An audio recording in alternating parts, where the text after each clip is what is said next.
Pacari Rizky Febian, Mahalini Raharja mulai dekati Natalie Holscher. Sule menggoda putranya Rizky Febian dalam video call yang diunggahnya ke akun YouTube-nya.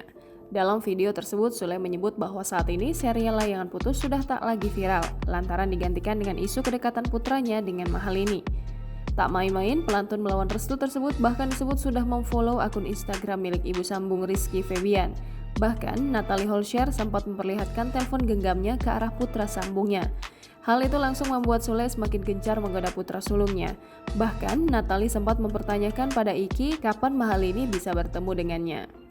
Jawaban pria 23 tahun tersebut yang simpang siur membuat Sule menduga jika hubungan putranya dengan Mahalini hanyalah sekedar gimik. Tak ingin menjelaskan secara gamblang hal tersebut melalui telepon, Rizky Febian mengaku akan mengajak Mahalini untuk bertemu dengan keluarganya dan melakukan makan bersama.